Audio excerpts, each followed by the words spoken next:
अस्सलाम वालेकुम व्यूअर्स, मैं हूं कायरोप्रैक्टर असद मिर्ज़ा। उम्मीद करता हूं आप लोग सब खैरियत से होंगे और अच्छी सेहत के साथ होंगे। आज इस वीडियो में हम डिस्कस करेंगे 3 इंपॉर्टेंट पॉइंट्स अबाउट शटीका। अब ये जान लीजिए कि शटीका होता क्या है। शटीका हमारी L4, L5, L5S1 disc bulge होती है, पीछे पड़ी नर्व प्रेस होती है और आपको कमर से टांग की तरफ पेन जाती है, उसको हम शटीका बोलते हैं। अब आप लोगों के बड़े इंटरेस्टिंग डाउट्स और बड़े इंटरेस्टिंग फैक्ट सामने आते हैं जब हम पेशेंट से बात करते हैं। सबसे पहले आप लोगों को लगता है एक लेग में पेन जाना ही शटीका होता है। अगर एक लेग में पेन जा रही है तो वो शटीका है, और अगर दोनों लेग में पेन जा रही है तो वो शटीका नहीं, जबकि ये गलत है। अब ये देखिए, ये आपकी L4, L5, L5S1 डिस्क है। इसके पीछे आपकी सेंट्रल कैनाल पड़ी होती है, उसके पीछे आपकी नर्व्स निकलती हैं।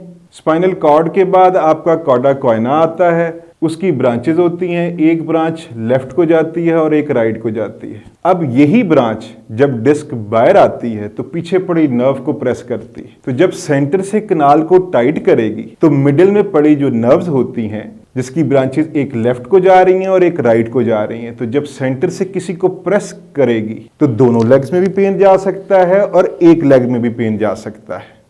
अब हमारी बॉडी में दो शटिक नर्व्स हैं, एक लेफ्ट साइड को जा रही है और एक राइट साइड को जा रही है, तो दोनों लेग में भी पेन हो सकता है।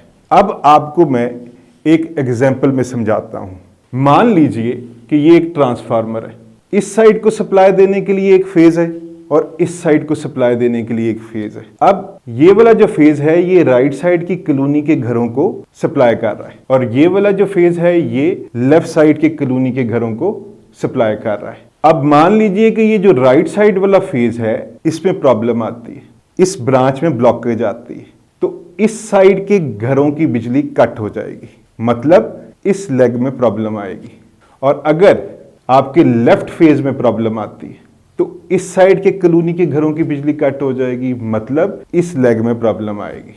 और अगर आपके ट्रांसफार्मर में प्रॉब्लम आती है, सेंटर से ट्रांसफार्मर ही खराब हो जाता है, तो आपके दोनों साइडों के कॉलोनी के घरों की बिजली कट हो जाएगी, मतलब आपकी दोनों लेग्स में प्रॉब्लम आ जाएगी। तो व्यूअर्स, चलते हैं अपने फर्स्ट पॉइंट की तरफ। अब अगर आपकी डिस्क बाहर आ रही है L4, L5, L5S1, तो जब सेंटर से कैनाल को टाइट करेगी, चाहे वो फिक्स्ड आर्थोपैथी है या लिगामेंटम हाइपरट्रॉफी है, जो भी चीज कैनाल को अंदर आके सेंटर से उसको प्रेस करेगी तो दोनों साइडों पे पेन जाने के चांस होंगे। पर ये ब्रांच, यही जो ब्रांचेस हैं, एक इस तरफ को निकल रही है और एक इस तरफ को निकल रही है। अब अगर ब्रांच में जाके होता है तो फिर एक ही साइड पे पेन जाएगी। आप लोगों ने कई बार अपनी MRI में देखा होगा, वहां पे लिखा होता है कि disc bulge causing narrowing left exiting nerve root, पर पेन जो है वो पेशेंट को राइट साइड पे आ रहा होता है। ऐसा बहुत बारी होता है क्योंकि जो पेन है वो ऊपर से कैनाल किसी वजह से नैरो हो रही है। अच्छा, एक और भी रीजन होती है, सिर्फ L4, L5, L5S1 ही शटीका की वजह नहीं होती। L4, L5, L5S1 के बाद ये जो ब्रांच है, इस तरह पेरिफॉर्मिस मसल, यहाँ पे आपके बटक का एक मसल होता है, तो पेरिफॉर्मिस मसल के बीच में से आपकी शटिक नर्व क्रॉस कर रही होती है। तो जब ये यहाँ से क्रॉस करेगी, अब यहाँ पे ग्लूटस मसल है और यहाँ से आपकी शटिक नर्व क्रॉस कर रही है, अब यहाँ पे टाइटनेस है। अब अगर यहाँ पे ये प्रेस हो जाती है तो आपकी इस लेग में पेन जाएगी। अब मसल्स तो दोनों साइडों पे हैं, तो अगर दोनों साइडों पे टाइटनेस है तो आपकी दोनों लेग्स में पेन जा सकता है। शटीका होने के काफी रीजंस होते हैं, तो ये ध्यान रखना चाहिए। पेरिफॉर्मिस मसल भी है और बाकी चीजें भी हैं।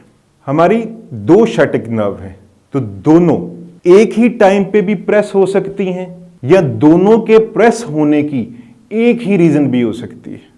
व्यूअर्स, ऊपर मैंने आपको बताया था कि अगर सेंटर से ट्रांसफार्मर ही खराब हो जाए तो आपके दोनों साइडों के घरों की बिजली चली जाएगी।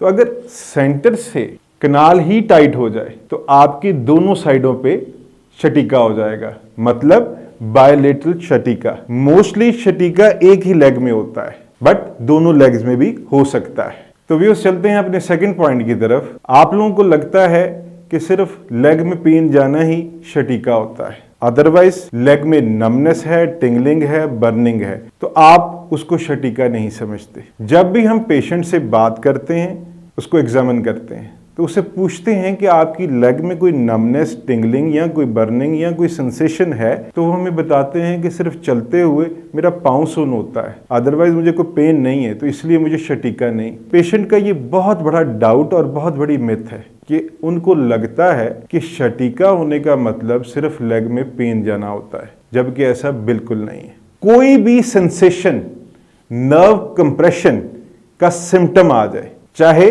पेन है, टिंगलिंग है, बर्निंग है या नमनेस है, पाँव सुन्न हो रहा है, तो ये सारी चीजें नर्व कंप्रेशन का ही साइन होंगे और इन सब को भी हम शटीका की ही कैटेगरी में रखेंगे। तो आप लोगों ने इस चीज का बहुत ज्यादा ध्यान रखना है। कोई भी न्यूरोलॉजिकल सिम्टम आ जाए तो आप इस चीज का ख्याल रखेंगे और अपने डॉक्टर से जरूर बात करेंगे। तो व्यूअर्स, चलते हैं अपने थर्ड इंपॉर्टेंट पॉइंट की तरफ।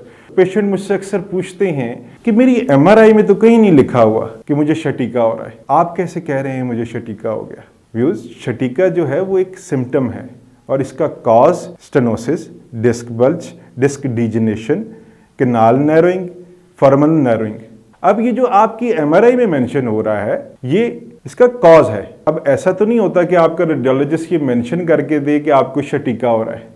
शटीका जो है वो पेशेंट आकर बताएगा। अगर उसको लेग में पेन हो रही है तो वो सिम्टम होगा, तो उसको हम शटीका बोलेंगे। अब ऐसा तो नहीं होगा कि आपने एमआरआई करवाई है और आप कहें जी कि मुझे उसमें मेंशन करके दीजिए कि मेरी लेग में पेन हो रहा है, ऐसा नहीं होता। उसे जो स्पाइन में नजर आएगा उसमें नैरोइंग है तो वो शटीका का कॉज है, और आपको जो प्रॉब्लम आ रही है वो एज अ सिम्टम है। व्यूअर्स, सिम्टम्स जो हैं वो शटीका है और कॉज स्टेनोसिस एंड नैरोइंग है। तो इस तरह से शटीका से रिलेटेड आप लोगों के काफी डाउट्स क्लियर हुए होंगे। इसमें हम कायरोप्रैक्टिक ट्रीटमेंट से पेशेंट का डिस्क बल्ज का ट्रीटमेंट करते हैं, आप लोगों की नर्व कंप्रेशन को रिलीज कराते हैं। तो आप लोगों में से किसी को भी डिस्क बल्ज, नर्व कंप्रेशन के इश्यूज आ चुके हैं तो नीचे दिए गए नंबर पे मुझसे राब्ता कर सकते हैं, अपनी अपॉइंटमेंट बुक करा सकते हैं, मेरी क्लिनिक विजिट कर सकते हैं। तो मेरी मज़ीद इन्फॉर्मेटिव वीडियोस देखने के लिए मेरे चैनल को सब्सक्राइब कीजिए, मेरी वीडियो को लाइक कीजिए। अब तक के लिए कायरोप्रैक्टर असद मिर्ज़ा को इजाज़त दीजिए। अपना ख़ास ख्याल रखिएगा। अल्लाह निगहबान।